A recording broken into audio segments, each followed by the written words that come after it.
Assalamualaikum warahmatullahi wabarakatuh. Perkenalkan, kami dari Prodi Ekonomi Syariah Fakultas Ekonomi dan Bisnis Islam, Institut Pesantren Sunan Derajat. Institut Pesantren Sunan Derajat atau INSUD berdiri sejak tahun 2008 dengan nama Sekolah Tinggi Agama Islam Raden Qasim atau STAIRA, dan sekarang telah berganti menjadi Institut Pesantren Sunan Derajat atau INSUD. Dan hal itu berdasarkan pada keputusan Direktur Jenderal Pendidikan Islam Kementerian Republik Indonesia dengan surat keputusan nomor 3333 pada tanggal 11 Juni tahun 2015. INSUD memiliki visi menjadi perguruan tinggi yang unggul dan kompetitif dalam kajian keislaman di Jawa Timur. Selain visi, INSUD juga memiliki beberapa misi, yaitu: pertama, menyelenggarakan pendidikan yang bermutu; kedua, menyelenggarakan penelitian dan pengabdian kepada masyarakat yang dapat meningkatkan kesejahteraan manusia; ketiga, menyelenggarakan pengelolaan perguruan tinggi yang amanah; keempat, menyelenggarakan pembinaan sivitas akademika dalam kehidupan yang islami sehingga mampu menjawab uswah yang baik; serta kelima, menyelenggarakan kerjasama dengan pihak lain yang saling menguntungkan. Lalu, kenapa harus Institut Pesantren Sunan Derajat? Karena Institut Pesantren Sunan Derajat telah terakreditasi BANPT, bertempat di Komplek Pondok Pesantren Sunan Derajat, memiliki dosen yang berkualitas, biaya terjangkau, serta memiliki banyak beasiswa. INSUD sendiri memiliki beberapa program studi, yaitu Fakultas Syariah, Fakultas Dakwah, Fakultas Ekonomi dan Bisnis Islam, serta Fakultas Tarbiyah. Beberapa fasilitas yang ada di INSUD pastinya akan membuat para mahasiswa menjadi betah dan nyaman di sana. Dan untuk program beasiswa sendiri, INSUD memiliki beberapa program beasiswa yang pastinya dapat membantu mahasiswa. Dan di sini kalian juga bisa kuliah sambil mondok, yaitu mondok di Pondok Pesantren Sunan Derajat, Lamongan. Jadi, ayo segera daftar dan menjadi mahasiswa Institut Pesantren Sunan Derajat, Lamongan.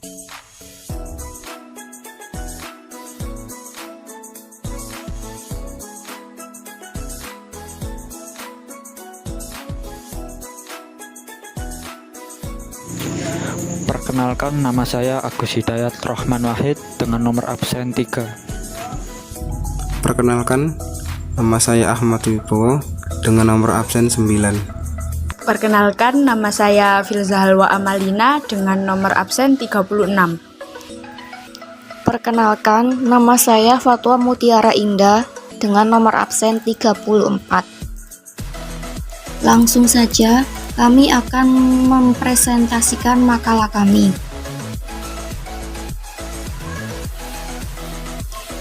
Pengertian SHARF. SHARF atau pertukaran mata uang asing dalam bahasa Inggris dikenal dengan money changer atau foreign exchange. Secara bahasa, SHARF mempunyai arti al-ziyadah atau tambahan, pertukaran, penghindaran, atau transaksi jual beli. Dalam kamus istilah fikih disebutkan bahwa baik SHARF adalah menjual mata uang dengan mata uang. Sedangkan menurut istilah, SHARF berarti perjanjian jual beli valuta dengan valuta lainnya. Rukun dan syarat SHARF. Rukun SHARF sendiri terdiri dari 5, yaitu penjual, pembeli, mata uang yang diperjualbelikan, nilai tukar, serta ijab kabul.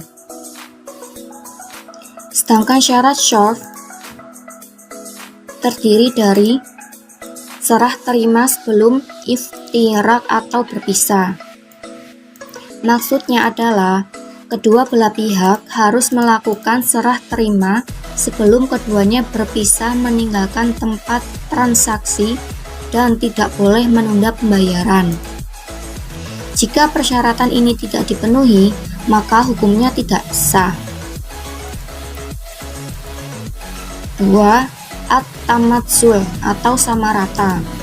Syarat ini berlaku untuk pertukaran uang yang sejenis. Jika nilai pertukarannya tidak sama rata, maka hukumnya haram. 3. Pembayaran dengan tunai. Transaksi pertukaran uang tidak sah apabila terdapat penundaan pembayaran. Serta 4. Tidak mengandung akad khiyar syarat. Maksudnya, salah satu syarat sah transaksi adalah serah terima, sedangkan khiyar syarat menjadi kendala untuk kepemilikan sempurna. Landasan hukum syar'i. Yang pertama, dari Al-Quran, yaitu surat Al-Baqarah ayat 275 yang menjelaskan dasar hukum jual beli. Dan yang kedua adalah dari hadis. Pertama, hadis riwayat Al-Baihaqi dan Ibnu Majah dari Ibnu Sa'id Al-Khudri. Dan yang kedua, hukum tukar-menukar mata uang kertas dalam hukum Islam diistilahkan dengan kata syarf sebagaimana emas dan perak. Para ulama sepakat bahwa menjual emas dengan emas dan perak dengan perak tidak boleh kecuali dilakukan seimbang dan tunai. Hal ini diriwayatkan oleh Imam Malik dan Nafi' dari Abu Sa'id Al-Khudri.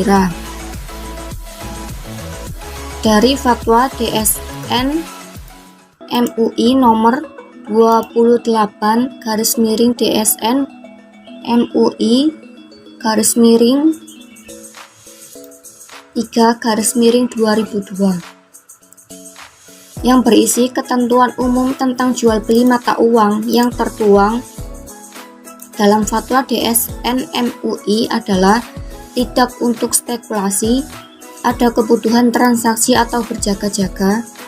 Apabila transaksi dilakukan terhadap mata uang sejenis, maka nilainya harus sama dan secara tunai. Dan apabila berlainan jenis, maka harus dilakukan dengan nilai tukar yang berlaku pada saat transaksi dilakukan dan secara tunai. Selanjutnya, fatwa DSN MUI nomor 96/DSN MUI /5/2015 untuk melindungi, mengurangi, dan memperkecil akibat terjadinya resiko ketidakpastian pergerakan nilai tukar serta untuk mendukung perkembangan industri keuangan syariah sudah diatur dalam fatwa DSN MUI nomor 96/DSN MUI /5/2015 tentang transaksi lindung nilai syariah. Jenis-jenis transaksi valuta asing. 1. Transaksi spot. Transaksi pembelian dan penjualan valuta asing untuk penyerahan pada saat itu atau penyelesaiannya paling lambat dalam jangka waktu 2 hari. Hukumnya adalah boleh karena dianggap tunai, sedangkan waktu 2 hari dianggap sebagai proses penyelesaian yang tidak bisa dihindari dan merupakan transaksi internasional. Yang kedua, transaksi forward. Transaksi pembelian dan penjualan falas yang nilainya ditetapkan pada saat sekarang dan diberlakukan untuk waktu yang akan datang antara 2 kali 24 jam sampai dengan 1 tahun. Hukumnya adalah haram, karena harga yang digunakan adalah harga yang diperjanjikan. 3. Transaksi swap.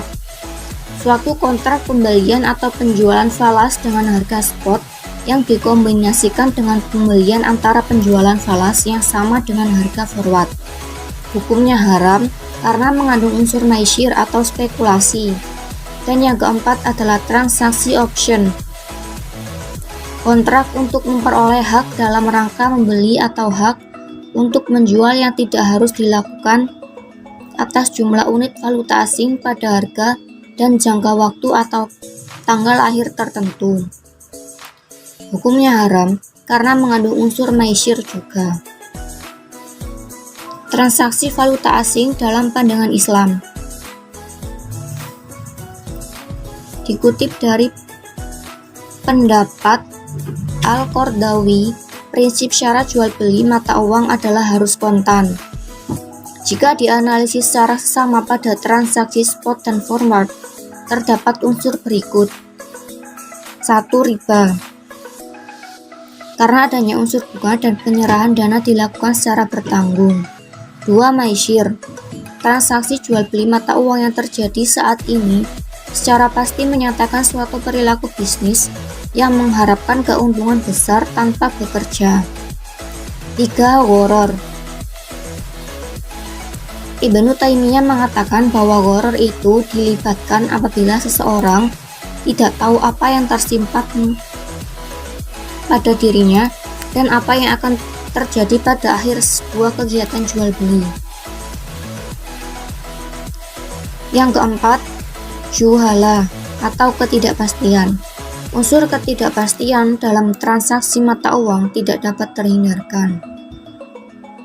Selanjutnya adalah wadi'ah. Pengertian wadi'ah. Wadi'ah secara etimologi adalah wada'ah yang berarti meninggalkan atau meletakkan atau titipan. Secara terminologi, wadi'ah dapat diartikan sebagai titipan murni dari satu pihak ke pihak yang lain, baik individu maupun badan hukum, yang harus dijaga dan dikembalikan kapan saja si penitip menghendakinya. Dalam mendefinisikannya, paling tidak ada 3 ulama mazhab yang berupaya menjelaskannya. Ulama mazhab Hanafi mengatakan, wadi'ah adalah mengikut sertakan orang lain dalam memelihara harta, baik dengan ungkapan yang jelas maupun syarat. Sedangkan menurut ulama mazhab Syafi'i dan Maliki, yaitu mewakilkan orang lain untuk memelihara harta tertentu dengan cara tertentu.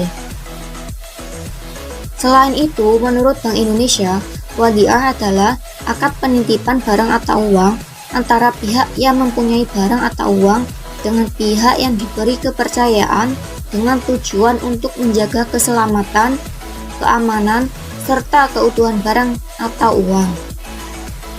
Dari definisi-definisi wadi'ah tersebut, dapat dipahami bahwa wadi'ah adalah transaksi pemberian pendapat dari seseorang yang menitipkan suatu benda kepada orang lain untuk dijaga sebagaimana mestinya.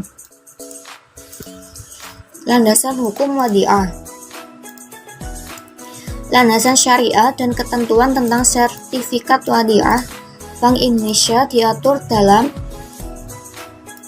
Fatwa Dewan Syariah Nasional Nomor 36/TSN MUI/10/2002 tentang sertifikat wadi'ah Bank Indonesia tanggal 23 Oktober 2002, di mana dalam fatwa tersebut sebagai landasan syariah adalah sebagai berikut. 1. Landasan hukum dari Al-Quran, yaitu dari Quran Surat An-Nisa ayat 58, dan juga Quran Surat Al-Baqarah ayat 283. Sedangkan landasan hukum dari hadis, yaitu hadis yang diriwayatkan oleh Abu Dawud, Tirmidzi, dan Hakim, serta hadis riwayat Abu Dawud dan Tirmidzi dari Abu Hurairah. Rukun dan syarat wadi'ah. Menurut Hanafiyah, rukun wadi'ah ada 1, yaitu ijab dan kabul. Sedangkan yang lainnya termasuk syarat dan tidak termasuk rukun. Menurut Hanafiyah, dalam sighoh, ijab dianggap sah apabila ijab tersebut dilakukan dengan perkataan yang jelas maupun dengan perkataan samaran. Hal ini juga berlaku untuk kabul. Disyaratkan bagi yang menitipkan dan yang dititipi barang dengan mukallaf. Sedangkan menurut Syafi'iyah, wadi'ah memiliki 3 rukun, yaitu barang yang dititipkan, orang yang menitipkan dan yang menerima titipan, serta pernyataan serah terima. Menurut pasal 413 ayat 1, rukun wadi'ah terdiri atas ada muwadi', yaitu yang bertindak sebagai pemilik barang atau uang sekaligus yang menitipkannya. Ada mustauda, yaitu yang bertindak sebagai penerima simpanan atau yang memberikan pelayanan jasa kustodian. Dan diakhiri dengan ijab kabul. Dalam perbankan biasanya ditandai dengan penandatanganan surat atau buku tanda bukti penyimpanan. Macam-macam wadi'ah. 1. Wadi'ah yad amanah. Akad penitipan barang atau uang di mana penerima titipan tidak diperkenankan menggunakan barang atau uang yang dititipkan dan tidak bertanggung jawab atas kerusakan atau kehilangan barang atau uang titipan yang bukan diakibatkan perbuatan atau kelalaian penerima titipan. Dengan konsep wadi'ah yad amanah, pihak yang menerima tidak boleh menggunakan dan memanfaatkan uang atau barang yang dititipkan, tetapi benar-benar menjaganya sesuai kewajiban. Kedua, wadi'ah yad dhamanah. Akad penitipan barang atau uang di mana pihak penerima titipan dengan atau tanpa izin pemilik barang atau uang dapat memanfaatkan barang atau uang tersebut dan harus bertanggung jawab atas kehilangan atau kerusakan barang atau uang titipan tersebut. Dengan konsep wadi'ah yad dhamanah, pihak yang menerima titipan boleh menggunakan dan memanfaatkan uang atau barang yang dititipkan. Wadi'ah yad amanah dapat berubah menjadi wadi'ah yad dhamanah oleh sebab berikut. 1. Barang titipan tidak dipelihara oleh orang yang dititipi. 2. Barang titipan itu dititipkan oleh pihak kedua kepada orang lain yang bukan keluarganya atau tanggung jawabnya. Yang ketiga, barang titipan dimanfaatkan oleh orang yang dititipi. Keempat, orang yang dititipi wadi'ah mengingkari wadi'ah itu. Kelima, orang yang dititipi mencampurkan barang titipan dengan harta pribadinya sehingga sulit dipisahkan. Kelima, orang yang dititipi melanggar syarat-syarat yang telah ditentukan. Dan selanjutnya, barang titipan dibawa bepergian. Penerapan wadi'ah dalam sistem perbankan syariah di Indonesia. Wadi'ah merupakan salah satu sumber modal dalam perbankan syariah. Berdasarkan sumber modal yang terbesar selain modal dasar, maka wadi'ah dapat dibagi ke dalam wadi'ah jariyah dan wadi'ah idkhiriyah. Keduanya termasuk ke dalam titipan yang sifatnya biasa, dan kedua simpanan ini mempunyai karakteristik, yaitu harta atau uang yang dititipkan boleh dimanfaatkan pihak bank dan boleh memberikan imbalan berdasarkan kewenangan manajemennya tanpa ada perjanjian sebelumnya. Dan simpanan ini dalam perbankan dapat disamakan dengan giro dan tabungan. Prinsip wadi'ah dalam bank syariah merujuk pada perjanjian di mana pelanggan menyimpan uang di bank dengan tujuan agar bank bertanggung jawab menjaga uang tersebut dan menjamin pengembalian uang tersebut bila terjadi tuntutan dari nasabah. Sebagai imbalan bagi nasabah, si penyimpan mendapat jaminan keamanan terhadap harta dan fasilitas-fasilitas giro lainnya. Dalam aktivitas perbankan tentunya dana titipan dari nasabah tersebut digunakan untuk aktivitas perbankan lainnya dengan ketentuan bank memberikan jaminan atas simpanan tersebut dan mengembalikan pada nasabah bila dikehendaki. Tetapi dewasa ini banyak bank Islam yang telah berhasil mengombinasikan prinsip wadi'ah dengan prinsip mudharabah. Akibatnya, pihak bank dapat menetapkan besarnya bonus yang diterima oleh penitip dengan menetapkan persentase. Demikian presentasi yang dapat kami sampaikan. Kurang lebihnya kami mohon maaf. Wabillahi taufiq wal hidayah, waridho wal inayah. Wassalamualaikum warahmatullahi wabarakatuh.